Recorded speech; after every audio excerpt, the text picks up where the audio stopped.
In which kind of country will you want your children to be? This is the question. It is not about you and me.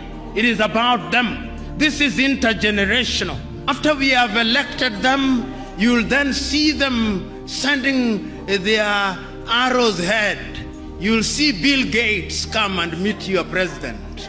You'll see Tony Blair come and meet your president.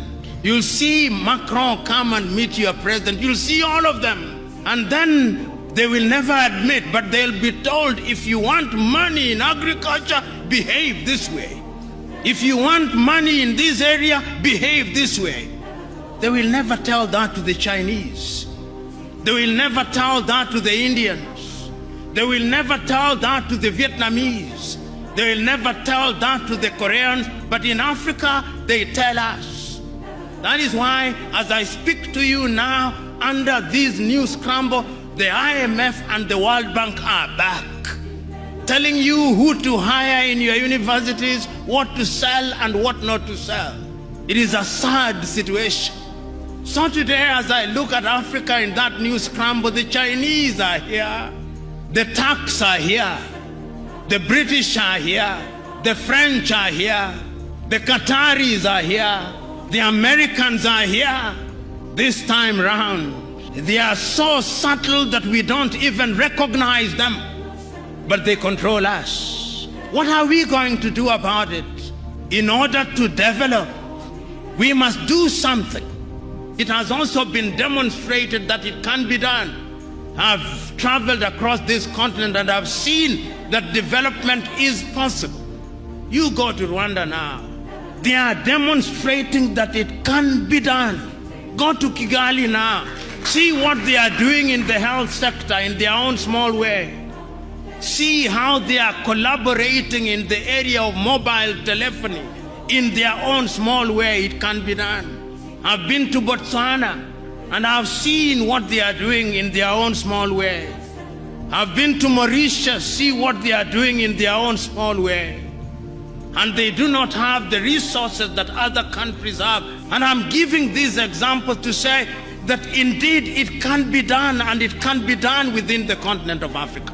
So what we must do is to begin to pull together. We have 55 telephone access codes. Nigeria 234, Ghana 233, Kenya 254, Tanzania 255, Uganda 256, Zambia 260, Zimbabwe 263. How can we, in this day and age, you cross into Benin, you cross into Togo, you cross into Guinea-Bissau, you have a different internet connectivity. Why can't Africa have a single satellite and a single telephone call, so that when I travel from Mogadishu in Somalia to Dhaka in Senegal, like the Chinese do, like the Americans do, like the Indians do, we can have the same, because communication is critical to development. And I'm saying this, part of my agenda is to prick your conscience with live examples, that you may go out there irritated, but irritated to do the right thing. And I'm suggesting that indeed, when we talk about development, this is what we must do. Is Africa conscious of her state? Yes, Africa is conscious. This is what makes me happy. That after all these analysis, it appears to me that Africans have now recognized that going forward, we can only defeat the conspiracies, we can only have development as we are talking about it by working as a team. It is only through industrialization that we are going to be manufacturers in all sectors.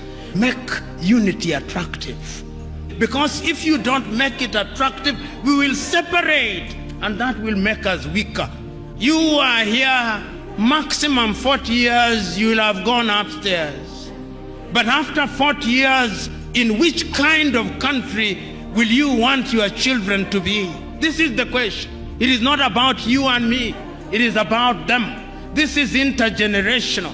Africa must change. Africa can change. And it can only change if we change our minds. And our minds we must change.